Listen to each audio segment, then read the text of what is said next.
Hi there, my name is Bill Schwab and I'd like to welcome you back to Northlight Photographic Workshops.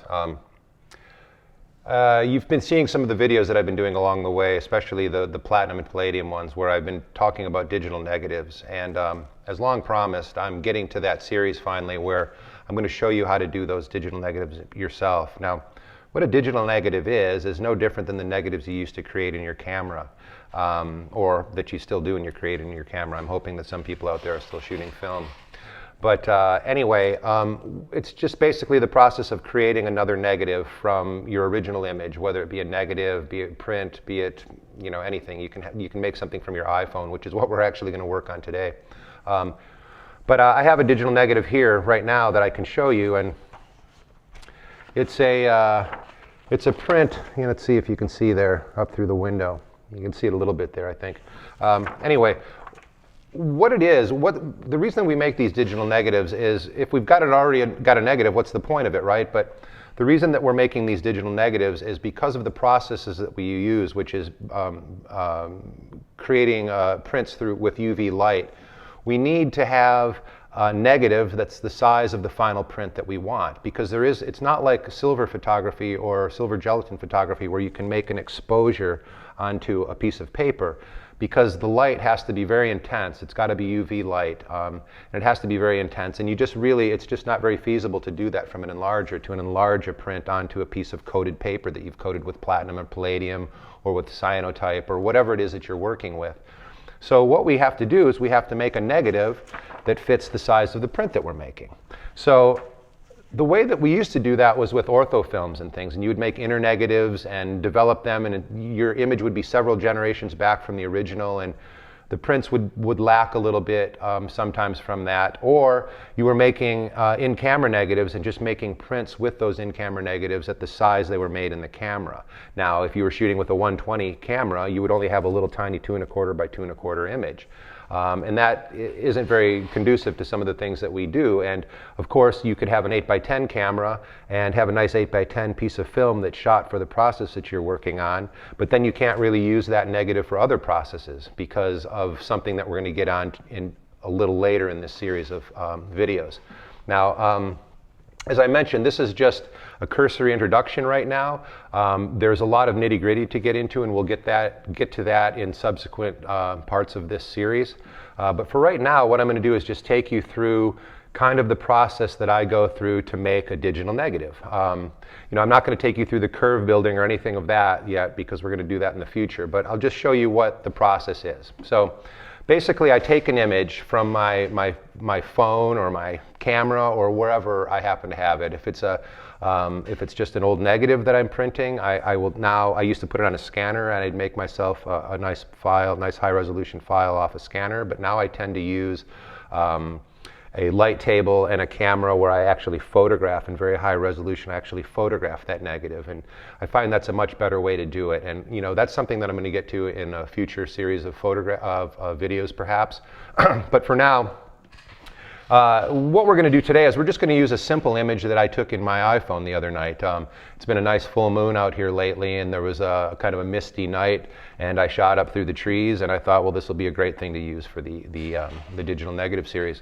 So what I'm doing here is I'm going to open up in Photoshop. I'm going to open up the image that I shot with the iPhone, and as you can see, I've already desaturated a little bit. Got to put on my glasses here.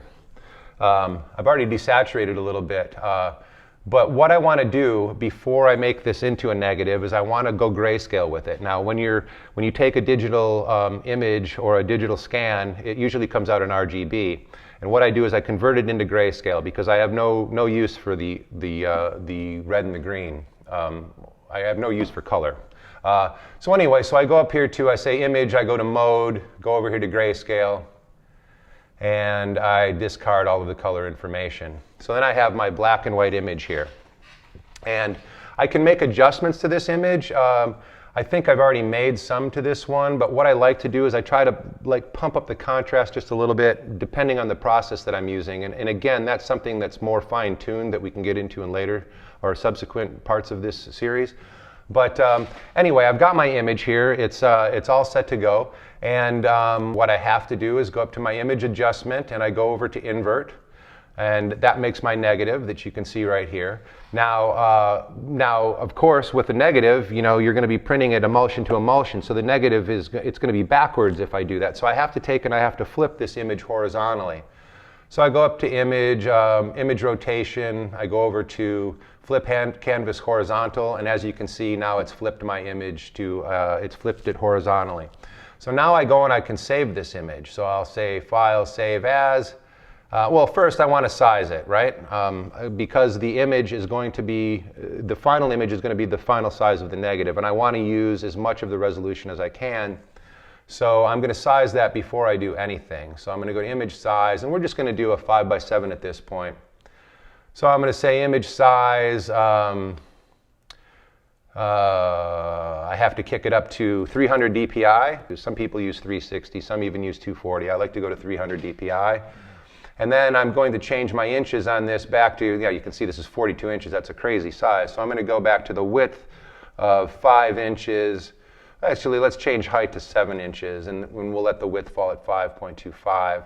I'll say OK. And then I've got my image at the size that I want it to be. So when I print this out, it's going to be a 5x7 image. That negative will be 5x7 like this, and it'll make a 5x7 print. So what I'm going to do here now is take that and save that. I'm going to save it as, and I'm just going to name it negative moon. And I'm going to put it over here in my pictures folder here, which I've got a ton of stuff, but we'll find this. Negative moon. I'm going to save it as a TIFF. I don't want to save it as a JPEG. I want to save it as a TIFF. Once again, I want all the information I can get out of the file as possible. So we're saving that as negative moon TIFF. I've got it saved.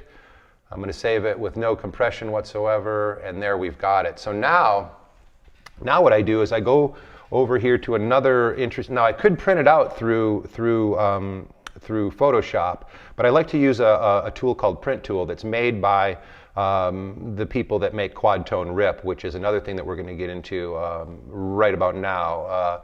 But anyway, so I'm going to open up my print tool. And we're opening up Print Tool. Now what Print Tool is, it's like, it helps with the different the rip that we're going to be using. We're not going to be printing it through the Epson rip. We're going to be printing it through a rip called Quad Tone rip. Now that's a program that has been developed by a really great guy who's helped out a lot of us named Roy Harrington. And what the program does is it allows us to take Epson printers. Now that's another thing that I have to tell you about this whole process, is it's basically based on the Epson printer. So if you have other types of printers, you're going to have to work out your own ways of digital negatives. But this is going to help you, at least in this part of the series, show you what I go through.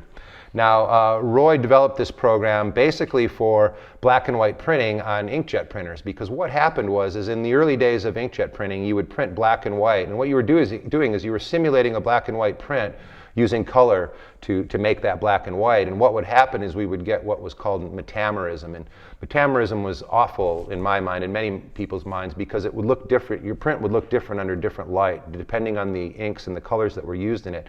So you would take a print that you had made under incandescent light and it would look fantastic, and you would take it out into daylight and it would look green and horrible. And it was just terrible in metamerism. So what happened is Roy developed this program, this RIP, to be able to print, to be able to control the ink nozzles on the printers, and therefore you could work out different curves that would work out the different colors and things, so that you could just cut out certain colors that would cause a lot of metamerism and that kind of thing. But what it would do is it allowed you to control each ink nozzle on the printer, and therefore it works really great with digital negatives, because with digital negatives you can adjust the inks to be using the correct inks and the correct densities of those inks that block UV light the best. Now yellow is one of the ones that blocks UV light really well. So very often when you look at a negative won't quite look like you might think it should look, but that's because it's not only blocking light with density, it's blocking light with the colors that it's using. Now that's pretty complicated for me to explain that to you right now, and it's not really even that necessary to learn. But what happens is we're creating curves with this program by Richard Boatwell that I'm going to be showing you, Quickcurve DN.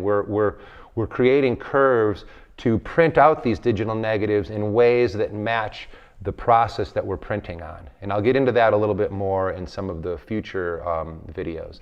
But anyway, so what I've got here is Print Tool, and Print Tool allows me on this surface here, I've set it up for 8.5 by 11 because that's the size of the medium that we're going to be printing on. And so it's set up for that. So what I can do is I just import my image into this, and that way, if I want to, I can break this up. And unlike with Epson, where I would have to create an image with a bunch of different images on this, this allows me to print out and use that real estate on this size sheet of paper with a bunch of different images. So all I have to do is fit in a bunch of different ones if I want to. It also allows me a little bit more control over the print driver that we're going to be using, this quad tone rip. So I like to use Print Tool, and we'll get into Print Tool later on when we do the next video, which is on installing quad tone rip and Print Tool. So for now, what I'm going to do is I'm going to open up my image that we just made. So we're going to open up, and I'm going to go to my pictures, and we're looking for negative moon. So I'm going to open up negative moon, and it drops it here into the Print Tool, like you can see.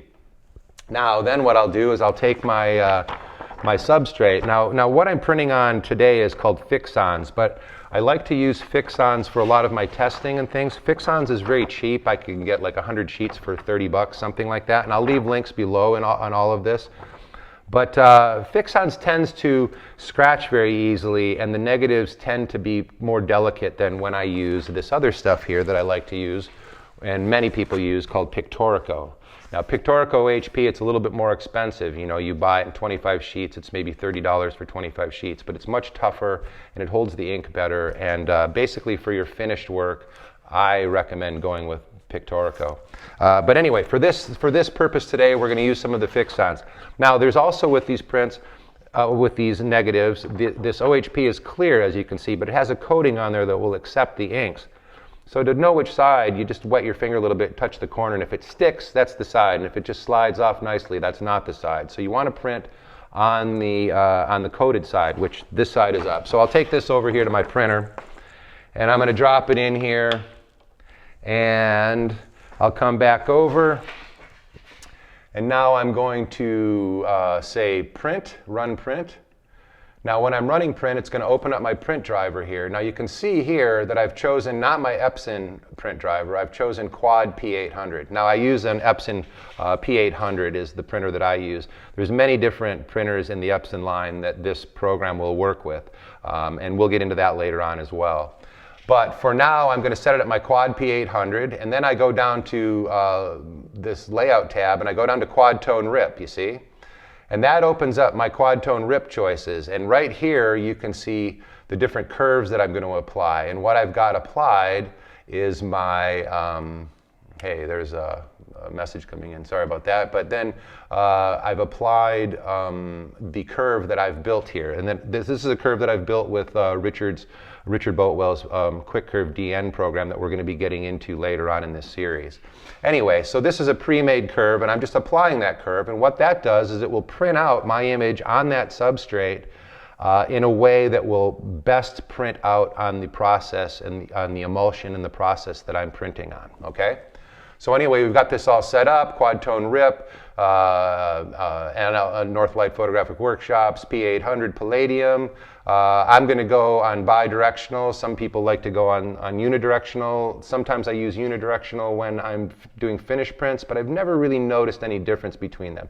And what they mean by bidirectional and unidirectional is it prints just going one way and then comes back, prints again. Printing bidirectional, it prints this way, it prints this way, it prints this way, it prints this way. And your prints come out a little bit faster that way. Some people think they're not quite as precise, but honestly, I can't see much difference. Anyway, so I go bidirectional. I go with my resolution at 2880 DPI, and then I just say print, and it's going to print out to my Epson P800 here now. Now, while that's printing out, I'm going to talk a little bit more about the different processes and let me make sure this is printing first. Yep, there it goes. Now, the different processes that we print on, when I'm talking about printing on different processes, we're talking about platinum palladium very often, Van Dyke brown, cyanotype, oh gosh, I don't know, salt prints. There's just all kinds of ways that you can use a digital negative. But each one of those processes has its own exposure scale.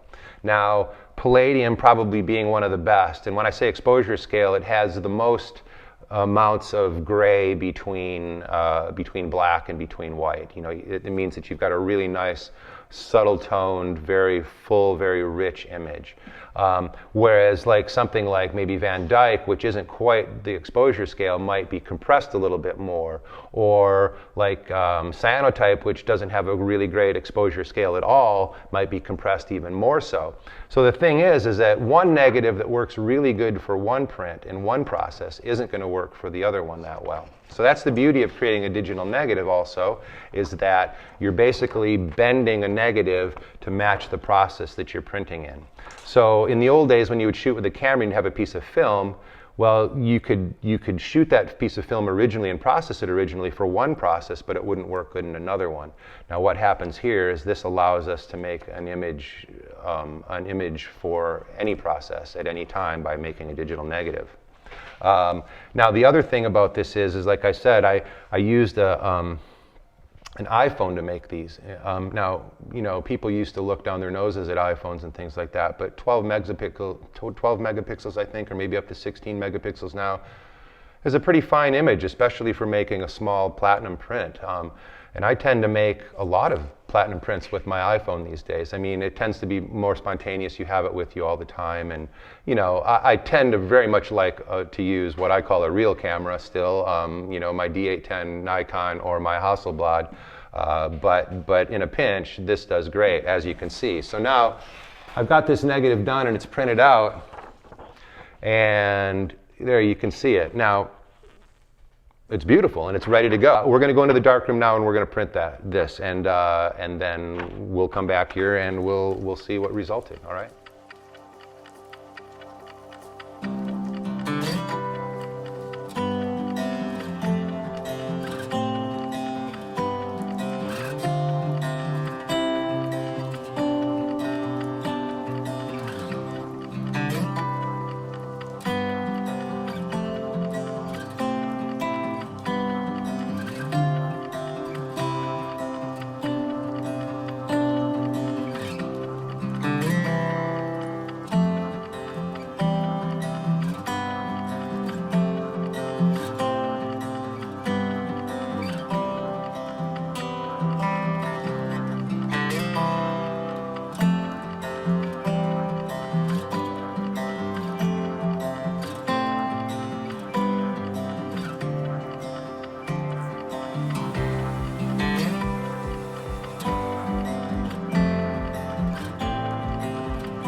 So, here we go. All dried and ready to go now. This actually turned out to be really nice little print, made with the iPhone outside my door night before last. So anyway, once again, the negative that we made, and here's the print. It's a gorgeous little print, and just made with an iPhone, right? I mean, what could be more fun than this? So anyway, with that, I'm just going to leave you with this. And I think what I'm going to do, a lot of people want to see what this looks like, and they'd like to see what a print looks like and also what the negative looks like. So I think I'm going to make a pretty limited time offer. There'll be a link down in the bottom here where you can order one of these prints. And what I'm going to do is I'm going to send you the negative that print was made with. You know, I'll sign it, all that kind of thing for what that's worth. But it'll be a good guide print for you when you're doing your own prints when it comes to that. So anyway, that's just something I kind of just thought of off the top of my head right now. Yeah, so look for that link below. And also, at some point when I start getting into the rest of this series, which is going to be very soon, but you know, maybe you're seeing this just as I'm creating them, and there's no link up here right now. But if I've started the series now, this link up here is going to take you to the next one in this series, which is going to be basically downloading quad tone RIP from the internet and loading it on your computer. Now, the problem being is that it's a little complicated, so I'm going to go through step by step like we did today and show you how to load it onto your computer. Now, once again, I do have to say the disclaimer that I work on Mac. They do make quad tone RIP for PC, and so does Richard Boatwell makes his program, has a PC version of it as well. I do have to put the disclaimer in here and say that I have not used those versions of them. So although I know that they are very much the same as what we're working out here, you're going to have to make your own adjustments there, as I'm not going to be running through the PC version of this because I don't even own a PC anymore. So anyway, so yeah, look at the links below there. You can pick up the print. You can pick up the negative that the print was made with. I really hope that this part one helped you in understanding what it is that a digital negative is and how we go about making them and printing them. So with that, you know, if you liked it, give me a thumbs up. Subscribe if you would. If you know of a friend that would be interested in this series or interested in anything to do with what I'm doing here with Northlight Photographic Workshops, please let them know so that they can subscribe as well. And that's that. Again, look for the next in this series, and I really thank you for watching, and take care. Bye-bye.